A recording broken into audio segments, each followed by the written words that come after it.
Hello, and welcome once again to one of my streams. My name is Chris Farrajon. I am a casual Magic Online player, rating still over 1800, so I will continue to be playing 8-4s. My rule is if I drop below 1780, I go back to Swiss, earn my way back up. If you watched my last video, which I'll probably post about the same time as this one, you'll know that I had some trouble recording, or had some trouble recording once the games actually started. The draft went fine, but then something happened with the client, and it just slowed way down. Like suddenly it couldn't handle me recording at the same time, even though I had before. I don't know what happened there. Hopefully it doesn't happen again. If it does, then you'll probably never hear this. So there you go. Tonight I do not have a beer. All my beer is gone. I do have some cider, but so I'm drinking Maker's Mark on the rocks. So, salud. So we've got a little bit of time before the draft starts, so I'll go ahead and pause the recording while we wait. Actually, here we can talk about let's talk about Battle for Zendikar while we wait. How about that? Because that looks pretty interesting, exciting. I'm excited. I don't know, I still get excited. I mean, I started playing. Well, I played Magic. Story time, kids. Let's listen to a guy over 40 talk about playing Magic. I played Magic back when I was in college. So not long after I started playing is like when Fallen Empires came out. If that gives you an idea. So basically I came in just late enough where I didn't really have a chance to get any of the truly valuable cards. I was bought Revised, a little bit of Revised, but mostly like 4th and then 5th edition, Ice Age, and I kind of played up through Visions or so. So I played like Ice Age, Alliances, and I didn't play for a long time, and I sort of got back into it around kind of the tail end of M14. A friend of mine hosted a draft, and I was like, oh, just like with friends, he just was like, I bought a bunch of packs, and then everyone draft, and I'll just keep them, so we didn't have to pay anything. We just went and drank and played Magic, and I was like, oh yeah, this game's pretty fun. I'm a big board game enthusiast, so I'd mostly been doing that. I did 3 years ago have a 2-year-old. No, wait, that didn't make any sense. 3 years ago I had a baby who is now 3. How about that? That's how time works. And it was hard for me to get together with big groups of people to play board games. But playing on Moto was a lot easier to do, to find time to do. And I do like playing games, sort of engaging that part of my brain. So that's what ended up here. I like stories. Wait, this story had a point. Oh yeah, Battle for Zendikar. So my point was that I still get pretty excited because the pre-releases I've been to, are like I went to all the Theros ones. So Theros was the first pre-release I went to after I came back.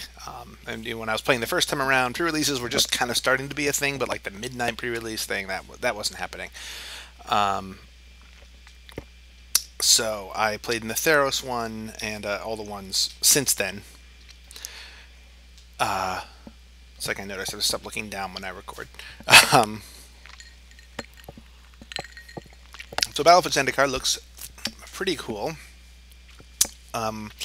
I sort of I feel like they've done a pretty good job. So in Origins, people were all at first excited when they saw the set. It's like, oh, we finally get some build around me cards. But the problem is we didn't really, because the build around me cards kind of fell into two camps in Origins.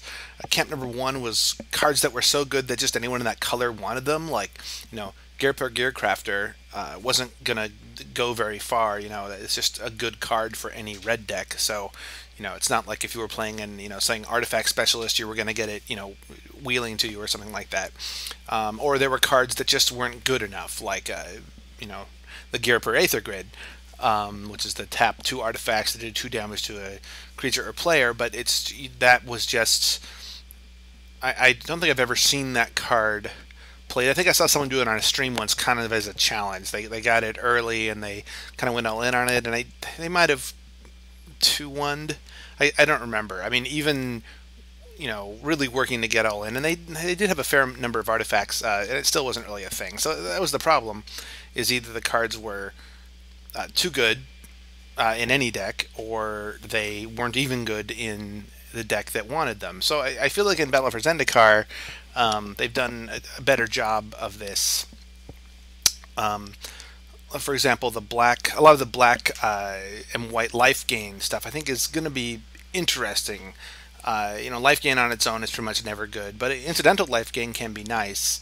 And most of these black creatures that care about life gain are creatures that are acceptable on their base stats.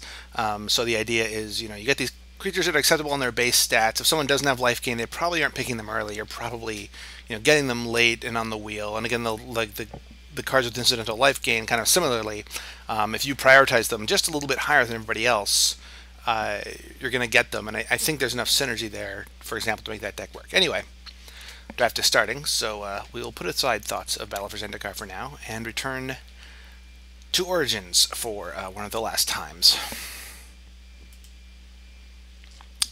And we open Hell of the Gods. Hooray! The actual cards in this pack that are worth first picking are the aforementioned Gearcrafter and probably Anchor to the Aether. I think I like Anchor to the Aether a little bit more, though I do like red a little bit more than blue. So that is pushing me towards the Gearcrafter. Although of the red 3-drops, this actually turns out to be, I think, my least favorite. I think the Boggart Brute is definitely my favorite, followed by the Crowan Sergeant. I mean, maybe Anchor to the Aether is just enough better. And it's not like blue is... It's not like any color in Origins is unplayable. White is the deepest, for sure. Yeah, I think I might just take the Anchor to the Aether. Yeah, let's start with that. Whoops. Oh, well, that jumped out at me. All right. Well, I could have gone double gear per Gearcrafter. Or I could have gone a gear per Gearcrafter into Chief of the Foundry. Something weird is happening with Moto. I will grab this gear per Gearcrafter. All right. I don't know what happened there, but I got the cards I wanted, so I won't freak out too much. Too much talking, not enough picking cards. All right. So here, Subterranean Scout is all right. We also have an Antuco Husk, which is a card I like a lot, especially if I'm in red. If I get that and wheel the Active Treason, I'm pretty happy. So I'm going to take the Antuco Husk and see where we go. Sort by color for now while we're working this out. There's Displacement Wave, which is a deeply unexciting card. Oh, Scab Goliath. There's nothing really in red or in black here. I mean, you can Elvish Visionary is a decent green card. Yeah, I am going to take that Scab Goliath, and maybe we can end up in something kind of controlling, either in red, black, or red, blue, and have that as a win condition, because that thing is just unstoppable by some decks. Some decks cannot stop that. Of course, some decks can bounce it, and then you have trouble playing it again. I don't mind playing it in a deck with Nantuko Husk, since it means maybe I can, sacrifice some other creatures for value to be able to play my Scab Goliath.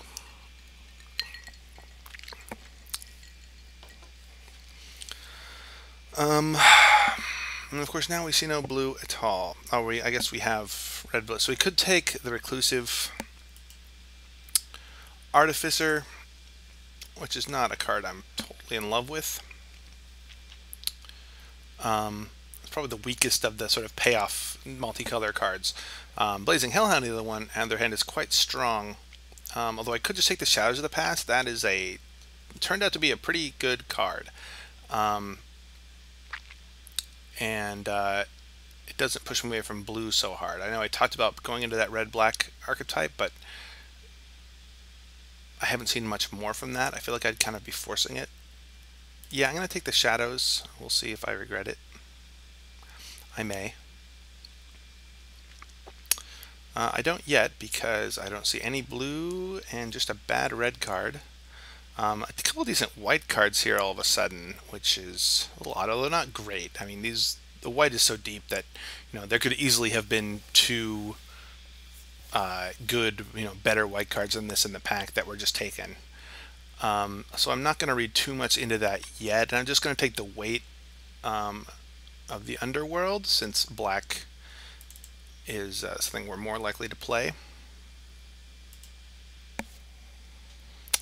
So now we get a possessed scab. So it looks like blue-black specifically is open, which is great. And again, there's not much else here. Well, another knight, yeah, a couple more decent white cards once again. So maybe white is somewhat open. Maybe there's like one white drafter and the 2-3 people to our right.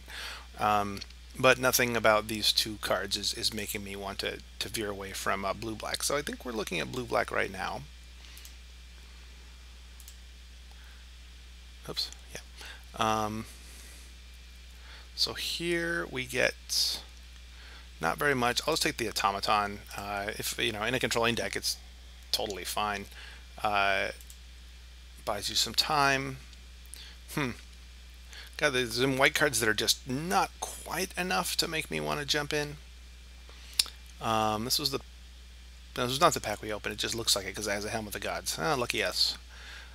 We get 2 Helm of the Gods in our pool. Here we have very little. I'll take the Llanowar Waste. It's worth, I don't know, some reasonable fraction of a ticket. Maybe I can even splash something green off of it, but I probably will not do that. So 2 Maritime Guards doesn't really thrill me, but I kind of don't. I mean, I have a Scab Goliath already. I don't really. This card is not bad. I'll just take another Maritime Guard. I hope I don't have to run 2, but I'd rather have. It's more likely I'm going to wish I had a second Maritime Guard than wish I had the 6-drop. Catacomb Slug, I again hope not to run. Mighty Leap I'll just cut, and Sylvan Messenger is barely a card. Alright, so yeah, white seemed like we kept seeing a lot of kind of the second tier white, but even late we were seeing it. Like we saw like a pretty late Amperin Tactician, so nothing that made us really want to jump.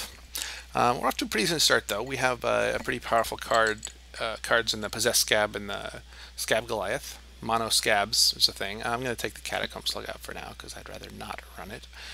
Oh, wow. Okay, well, here are some cards.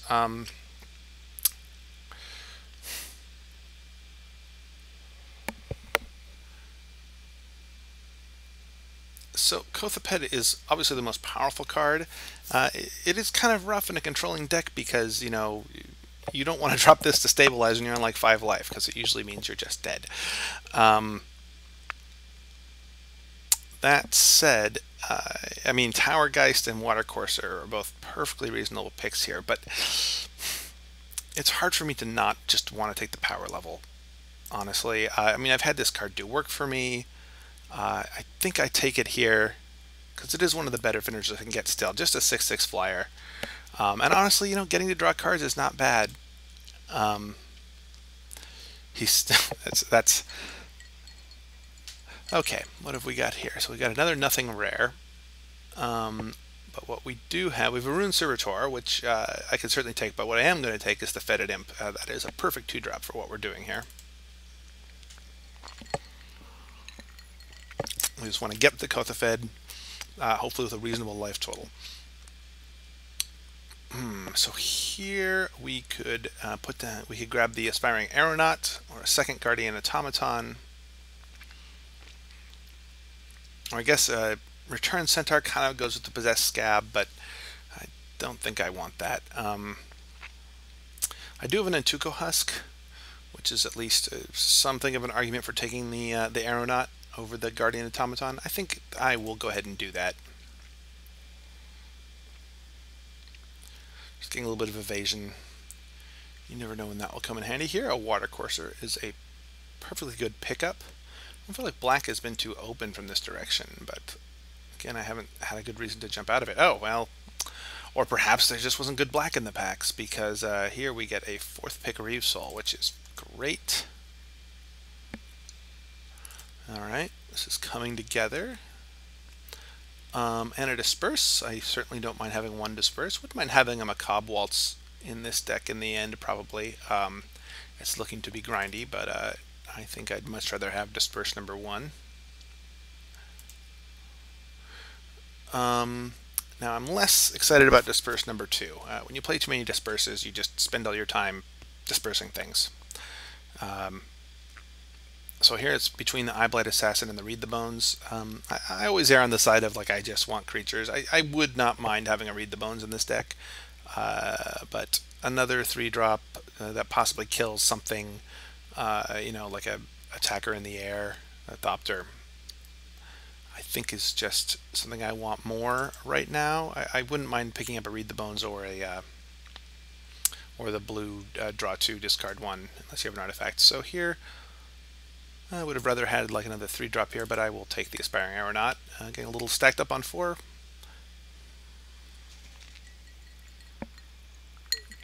Oh, wow. So the Tower Geist and the Water Courser both came around. That's kind of insane. Oh no, this is a different deck. This is a different deck. This is a different pack. This is not... Oh no, this is my pack. Sorry, yeah, this is the pack I started with. I think it's just the Tower Geist here. I think just the card draw, the card selection there is too good. Bone to Ash.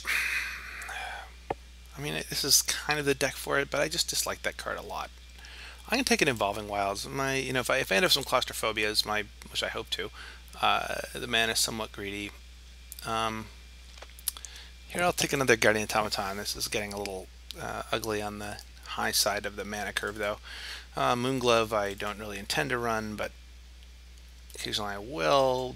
Dreadwaters, well, probably not, but if I pick up a Sphinx's Tutelage, I certainly would run it in this deck, and then I could just go all in on that plan.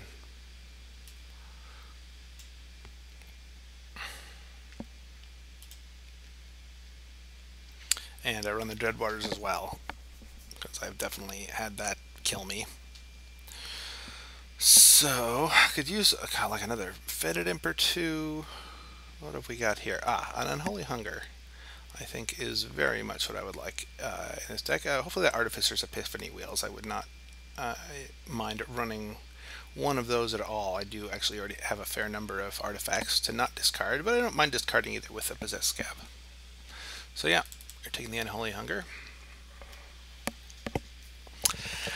And there is the Claustrophobia I was hoping for. Nothing else for us to speak of in this pack. Someone is getting paid off with 2 straight free blades out of that pack to our left.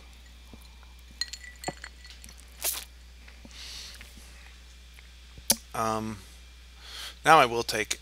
oh, well, I have a Foundry of the Councils here too, so it's... I don't want a 3rd Maritime Guard. In fact, I'd really hoping not to run 2. So Read the Bones or Foundry of the Councils are it's kind of where I'm between here. Running Read the Bones and Kothafed might be greedy. And Foundry is just really good. It's just kind of it's a free slot in your deck.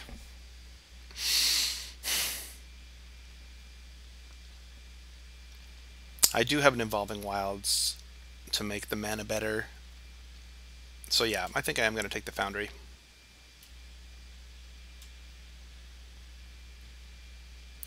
I do not want Scabalath number 2, however, I do want Fetid Imp number 2. That's great.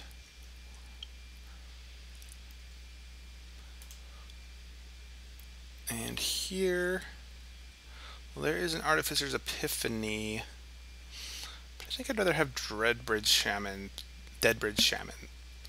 This card just does work, so to speak. It makes it so opponent sometimes just does not want to attack. They have good attacks, but they can't take them because there's just nothing they want to discard, and that's pretty nice. Here I will take the Bonded Construct. I might run it instead of one of those Maritime cards, since it actually does manage to trade with things on defense. I guess I could take Eyeblight Massacre number 2 instead. I'm sorry, I'd like assassin number 2 instead. Maybe I'll just do that. Yeah. And here, oh, this isn't our wheeled Artificer's Epiphany, but it is one, and I think I'd rather have that than the Guardians. I think I'm pretty decent for early defense here. And I think I would have the card draw. I've passed up all of those read the bones.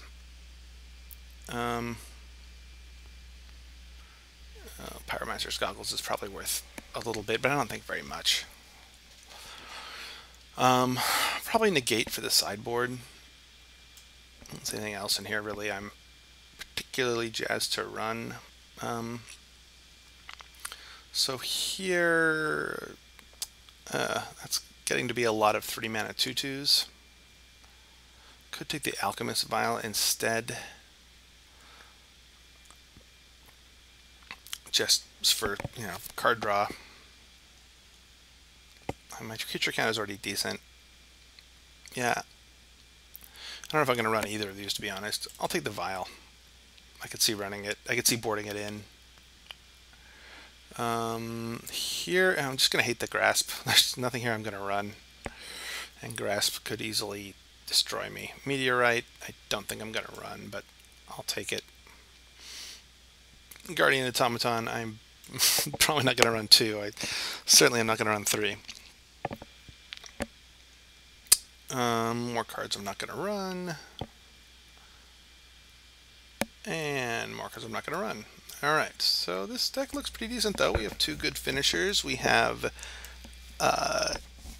Anger to the Aether, Claustrophobia, Reeve Soul, Unholy Hunger, 2 Fetid Imps to hold stuff off early, a couple of very big finishers, 1 card draw spell, which is about as many as I feel like you can really afford to run in this format. So we have a few cuts to make. I think I still am on 17 lands here. What are things? Let's see. So I'm going to run the Foundry and the Evolving Wilds for sure. The Meteorite is a possibility. Not so much for the ramp, since, I mean, it's a 5, and then I will obviously get to 6. More for, but the 5 mana 2 damage isn't great, but it usually kills. In this format, like most of the things have low toughness, and it does kill something. Okay, so I think I will start by cutting a Guardian Automaton. And what else? Let's sort out by creature here. That's a pretty decent looking creature curve. I would like to cut a Maritime Guard, but I don't think I can really afford to. I think 4 2-drops. I think I really need to run those. The Vial, I don't think I really need. I could see boarding it against someone with a lot of renowned creatures just to buy me a turn here and there. So 1 more cut. So it could be one of the Eye Blights. It could just be the weight, although I don't think so. I definitely want to keep in Shadows.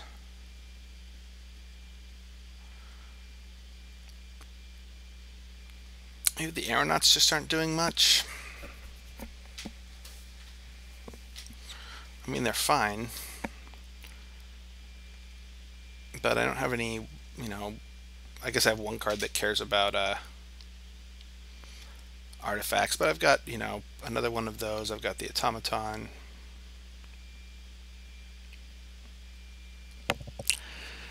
So, yeah, and they don't do a bunch of work on defense. I mean, if someone has, I've got a few things to block Thopter tokens, and I also have a couple Eyeblight Assassins to shoot them out of the sky, so that all seems okay. So yeah, I think I will get rid of an Aeronaut, and I will run those things, and let's sort by color. So our mana base, so that, whoop, let's make all our cards disappear. Let's put those back together. Um,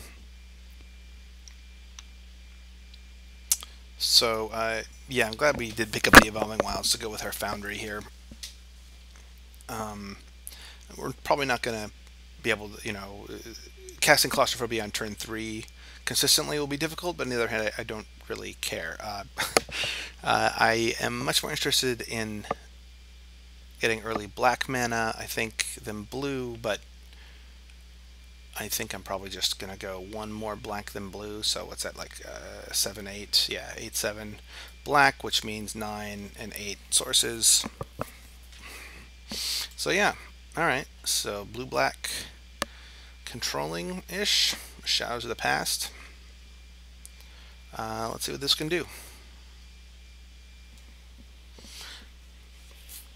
And I will continue to drink and smile more.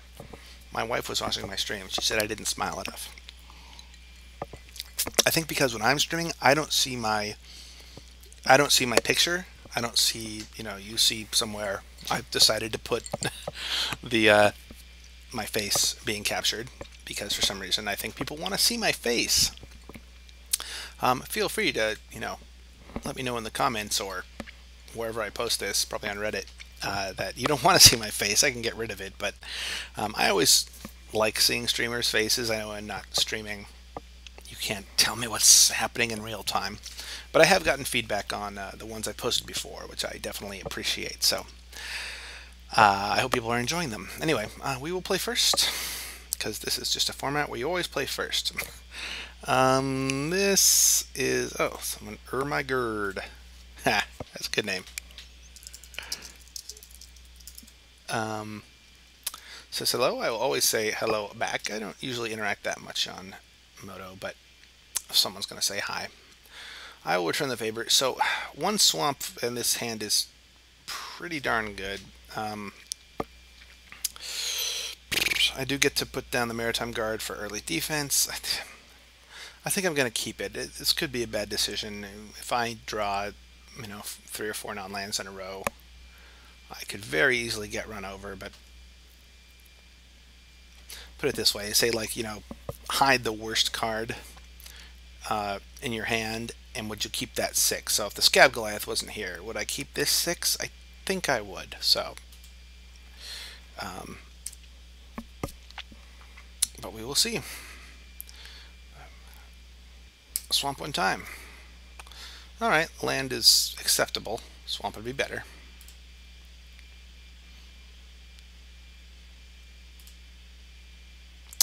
And we're up against red. Take that.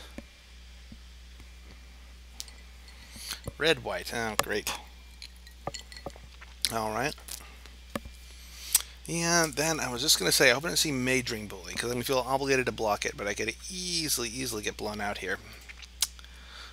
And unfortunately, I'm not going to have a turn 3 play.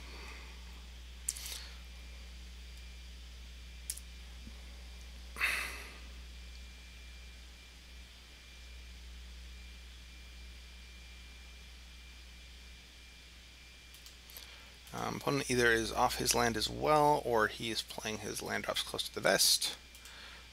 I will certainly block here. And if you have a trick, you have a trick. You do not. Good.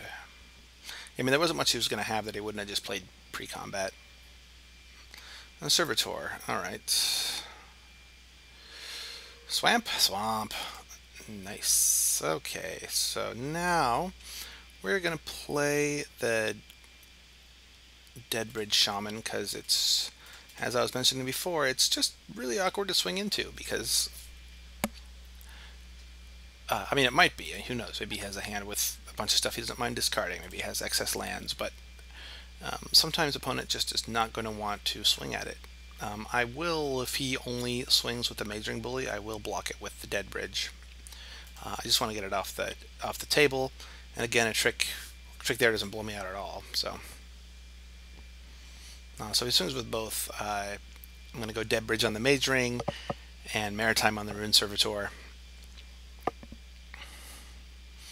And I imagine he does swing with both. There's no real reason not to, since you're compelled to swing with one. Yeah, see, blocking the other way could be awful, because if he had like Fiery Impulse, then it's a total blowout. He kills a dead bridge, and he gets to get through the guard. But in any case, we are blocking the intelligent way, and we'll see if we run up against a trick here. But I will totally live with it if I do.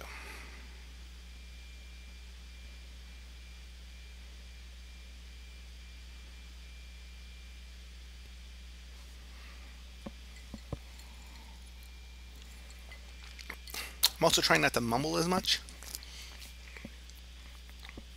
Hope that's going well.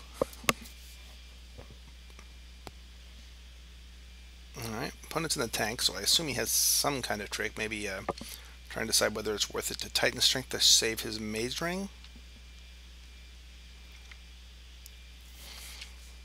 Looks like he's decided it is not. Oh, I should not. Probably should have left something other than a colorless mana open.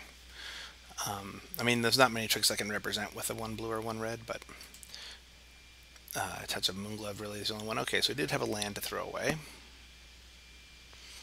And Charging Griffin. Alright. So, another swamp, if I'm gonna, be able to name my cards, would be great. Did not get that. Oh, but a Tower Geist is acceptable. Yeah, that'll come down.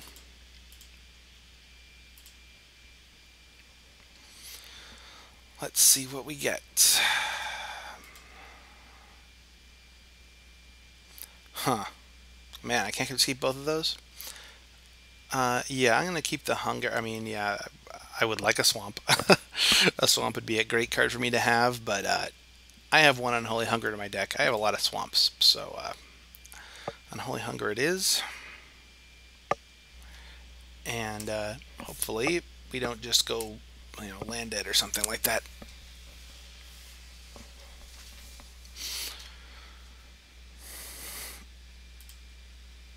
Abbott. Alright.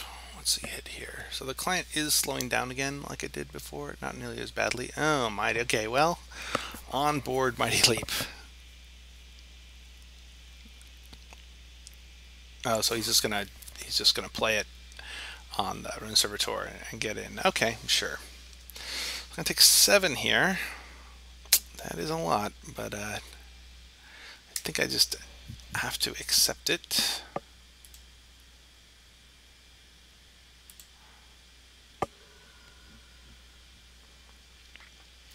I do get to put down the... perfect. Look at that. Look at that. Okay, so...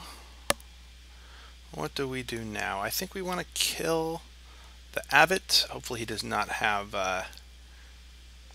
the 1 mana white spell to save it.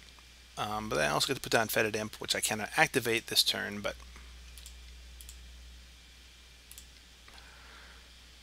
I will have it to trade with the Charging Griffin in the future. My life total is still in decent shape.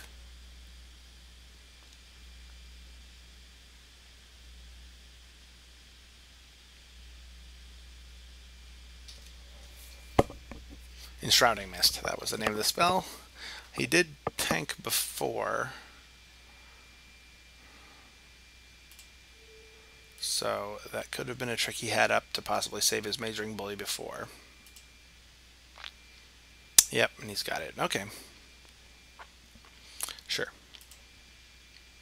I mean, I don't love it, but I can still block the Abbot with the Eye Blight. So it's not the end of the world.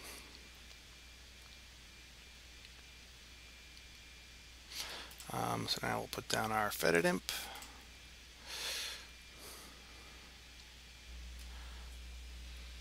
And pass turn. So he just get to get in with his Griffin one more time.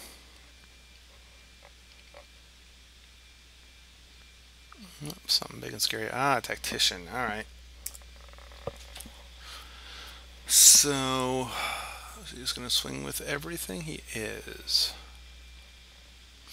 Okay, so how are we going to do this? So I can double block the Abbott, which I think is the plan. So then he'll get me in for 7 and take me down to 6.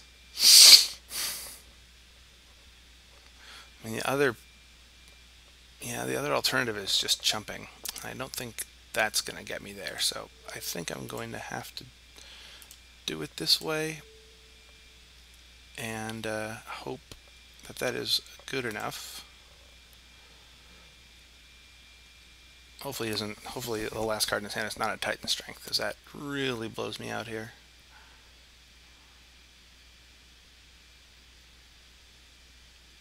Actually, probably just kills me. 4, 5, 6, 7. It doesn't kill me, but I don't like the thinking.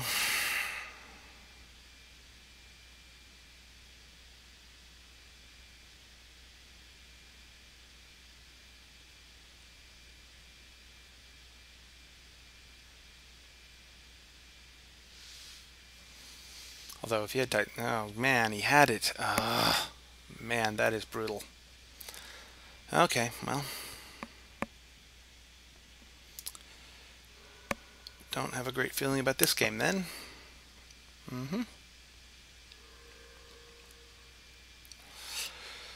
So he's going to get the thing for 3, 4, 5, 6, 7, 8, 9, 10. So he's swinging for 10.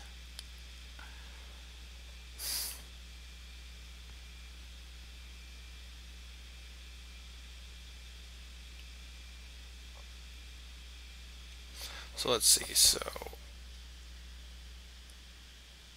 we could go trade. So I think what I need to do is play the Nantuko Husk just to trade off with the Abbott.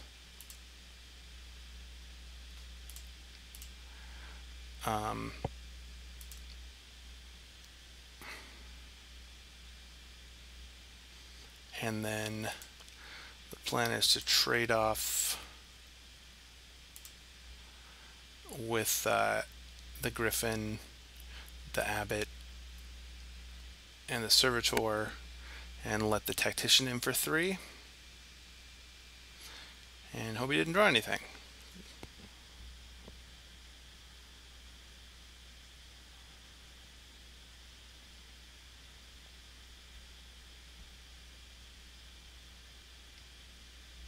Oh man, he drew something. Alright then. Husk. Huh. So I could keep the Husk alive by sacking the Geist to it. And then what? Then that can trade for the Tactician.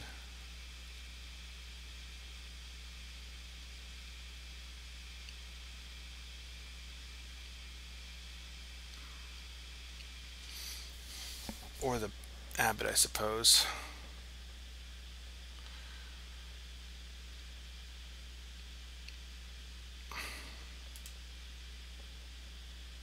Sure.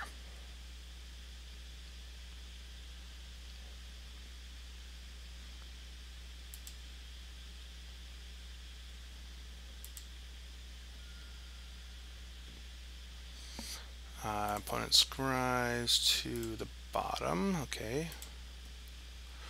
At least I know he's not necessarily getting something he wants. Alright, client is, yeah. Saw that coming. Alright, so here presumably comes everything. I don't think we die here. Yeah. But we come pretty close. Oh, he's going to hold back the Griffin. That's great news if he's holding back the Griffin. I don't mind that at all. Okay. Okay.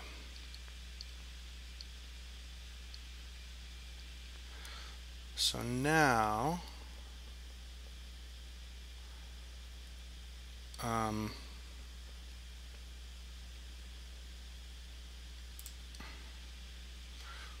we will trade here and trade here.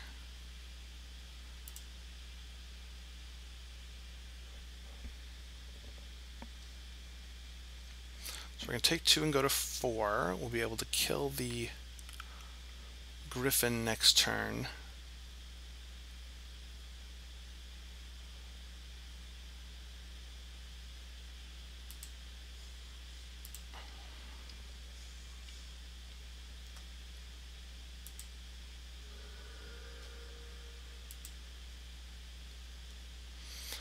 Oh, we get another imp.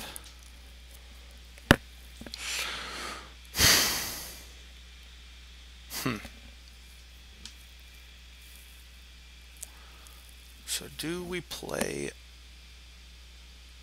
Let's see. So if we play the imp and he has removal, then we just die.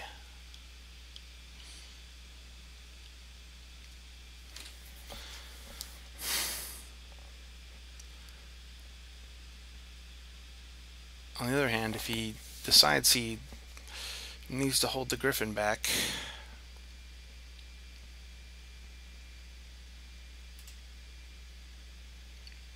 which he did last time, I mean, he is top decking. Alright, this might be a little greedy, but I'm going to play this. I'm dead to removal this way, but on the other hand, I have a way to deal with some larger threat.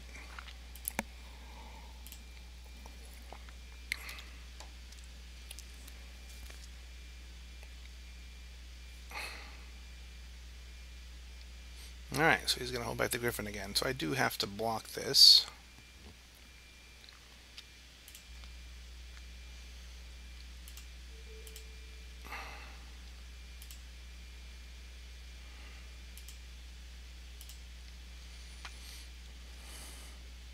Don't mind drawing a card here. Of course, he gets to draw one too, but I think my cards on average are better than his. We did draw something. Another Conservator. Alright. I'm going to allow this. Disperse. Disperse is not a bad thing to pick up here.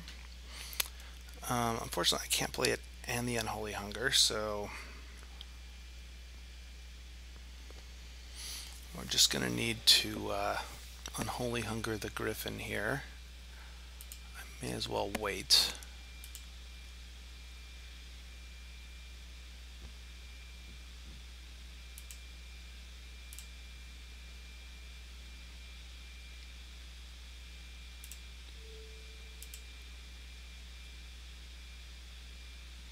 Obviously, yeah, it's fine. So again, dead to a trick, but I suppose I could have flipped the Foundry and double chumped, but at some point I'm dead to a trick anyway, so. Alright, I take 2.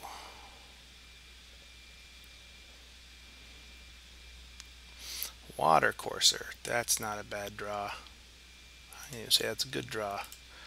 So I get to play Water Courser and have Disperse up.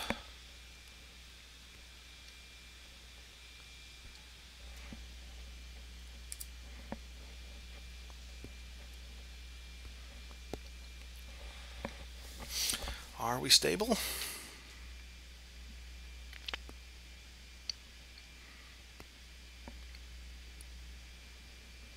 Land, and he has a spell. What do we got? Oh, wow, that kind of blows. So I can't do anything about that, right? No, I can't.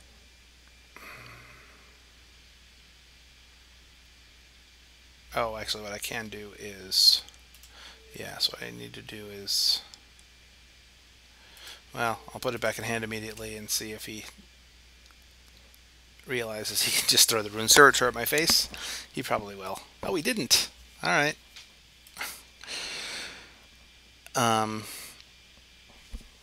That's probably just rearranging the deck chairs in the Titanic, but, alright.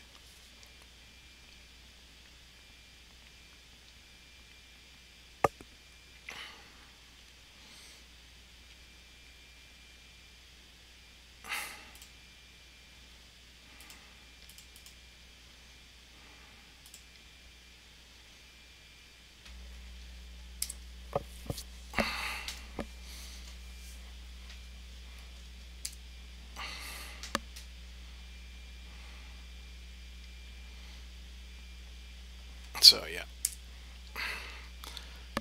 And he probably now just throws something at my face.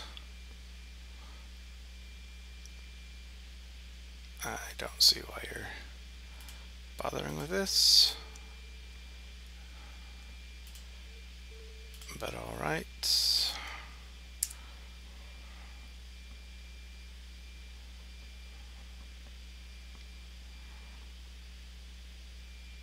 There it is. Okay.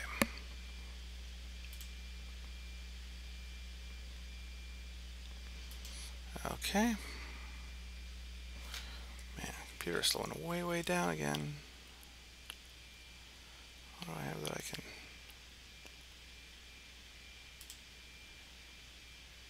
Yeah, it's not even that high of a load. Irritating. Alright. So, red, black, pretty fast. Or red, black. Red, white, pretty fast.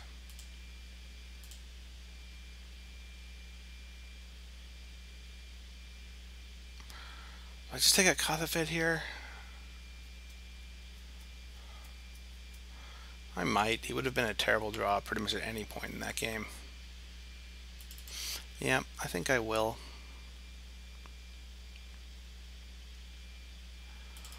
Put another automaton.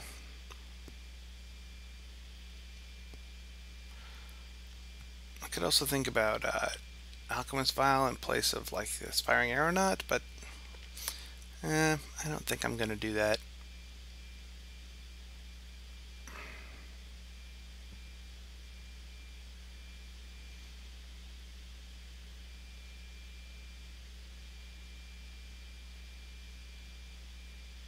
Yeah, okay.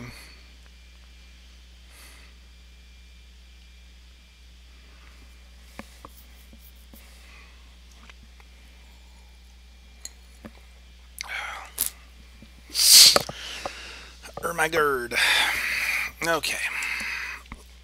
We will once again play first.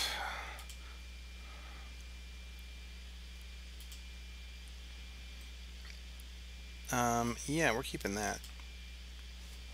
I mean, Scout Goliath is a little bit awkward, but Maritime Guard plus Reef Soul is a great start for this deck. We will just sack this now for F6 value.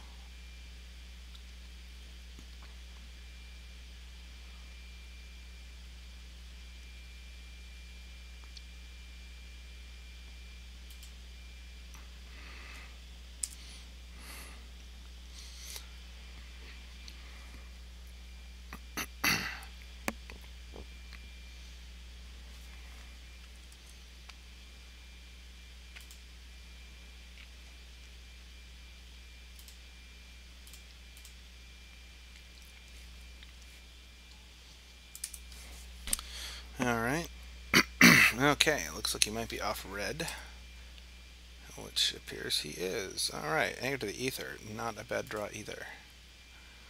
There is nothing he can cast on 3 with haste.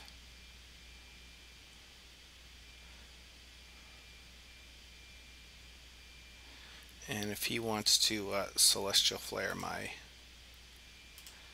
Maritime Guard, he may have at it.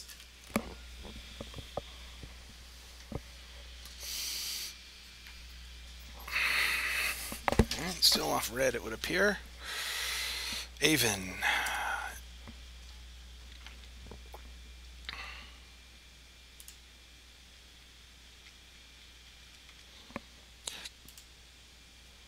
So I might just anchor that to keep him off red.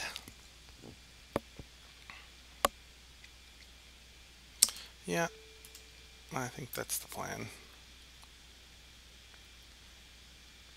Or I could just wait it, actually. No, let's keep him off red.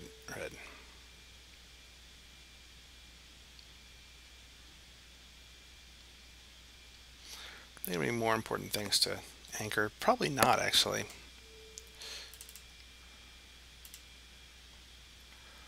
I think I can't reeve or wait.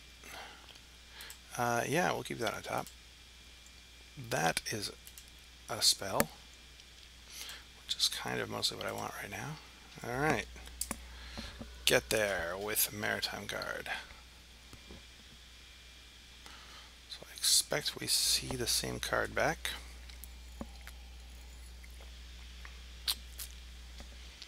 Yep.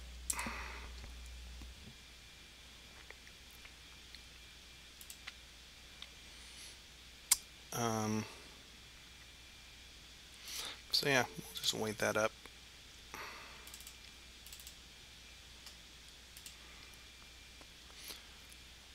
We just want to focus on preserving our life total here.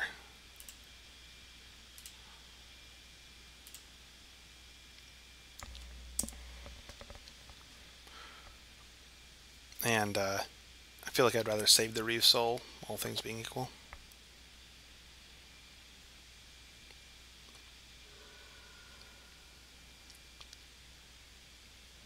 Here's his red mana. And there's something that's going to get Reeve Souled.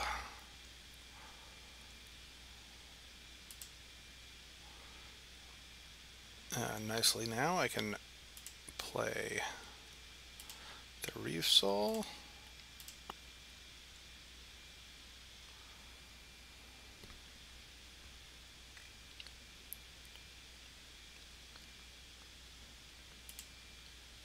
And we can swing in for a big fat 1.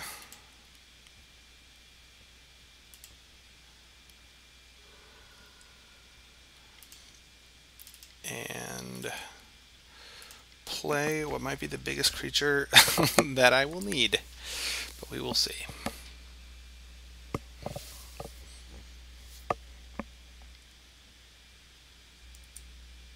What do we got? Measuring Bully, sure.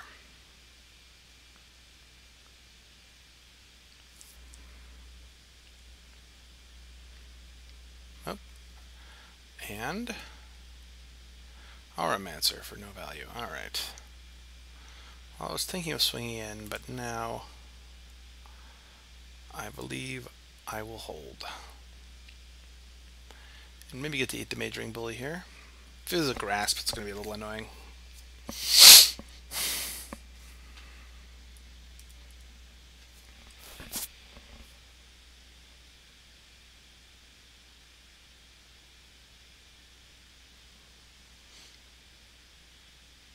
What do we got? Lightning Javelin. Sure, what are we javelining? Yep. You got it, buddy.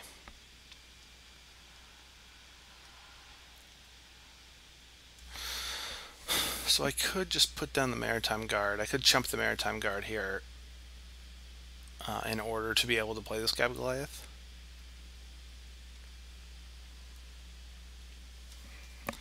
Not sure if that's a good idea. Let's see what he does with this card.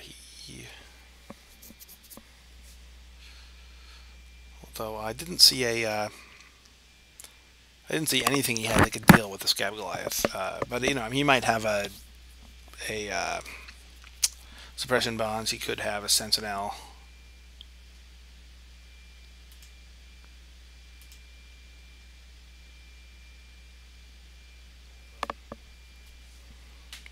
Sentinel, the Eternal Watch.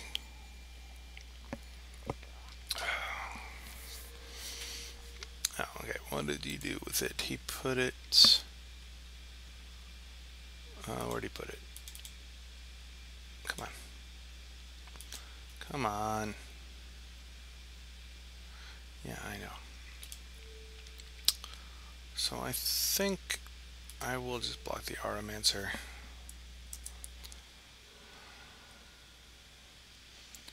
At this point, no, disperse. Doesn't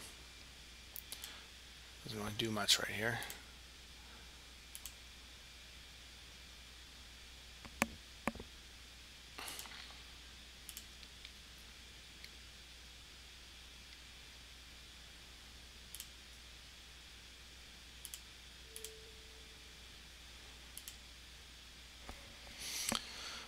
So I'll just take the 2. If he has a trick, I will use the disperse, sure.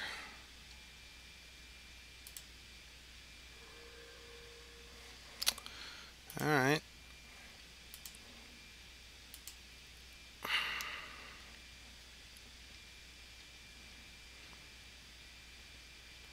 Tactician. Okay, so now is the time on sprockets when we chump block.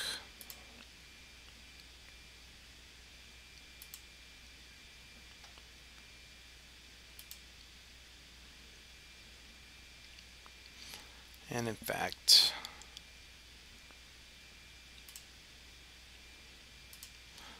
I think we will chump.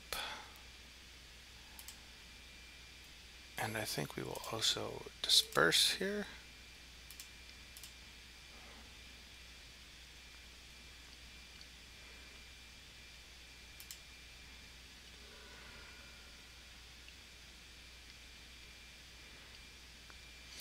Put the servitor back. Alright, so I think that you can't do anything about this. That is my theory.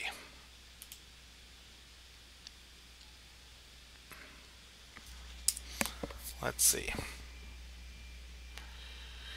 if that theory holds up. So we might just swing with everything here.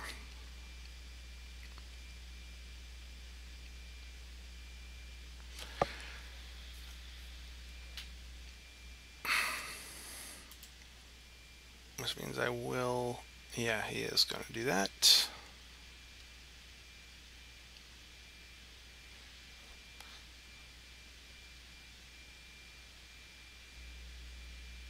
I mean, it's like either just send the mage ring bullion to die, so I feel pretty good at him not having a trick here. So he's going to hold the servitor. That's weird. Alright.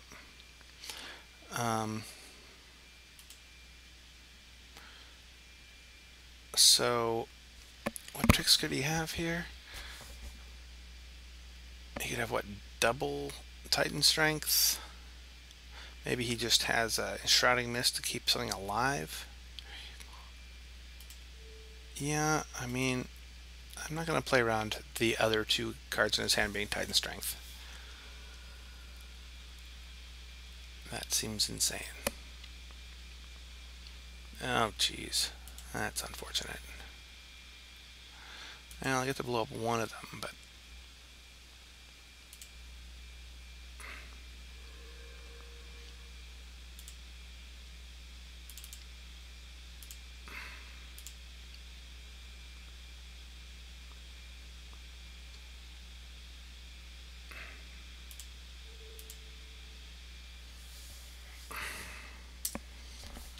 And F6, yeah, the recording is really slowing down the client for me, though.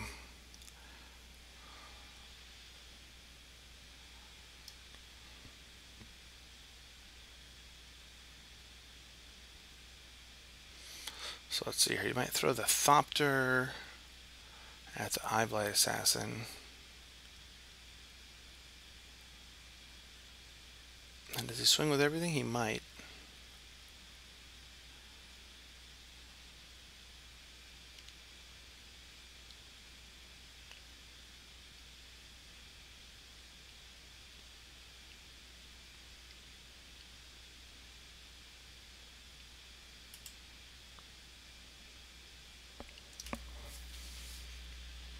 So we're going to Fiery Impulse that, alright.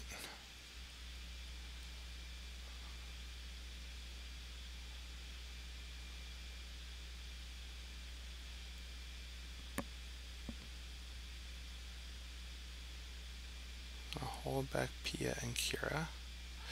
So, block here, go take 5, go to 6.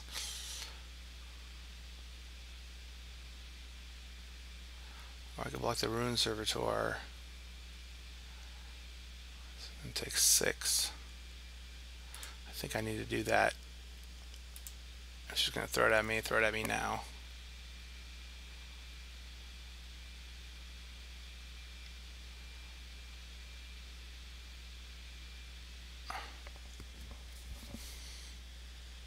Yep. Alright.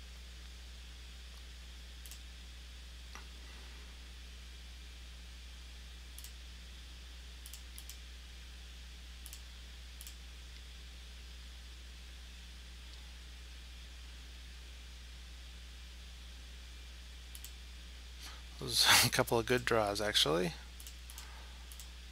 Because we may now be stable.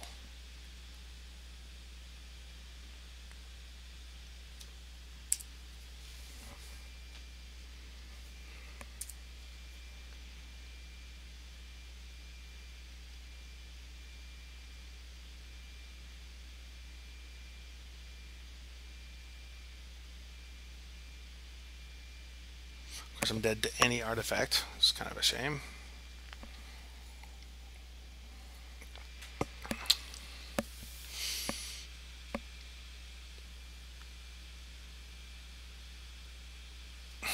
Charging Griffin, okay. So it looks like he is just going to suicide his majoring bully into me.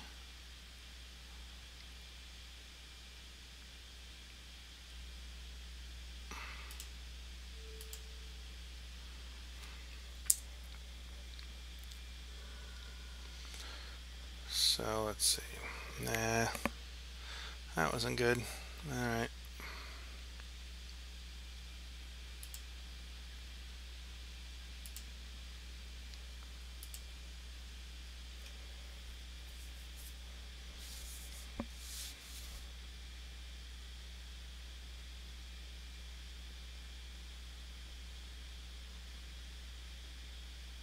Oh. And that just does it. Alright, well. Oh. That doesn't just do it. Yeah, I could have put that in the Griffin and win. However, no, well, he might have a trick, in which case it would not matter, but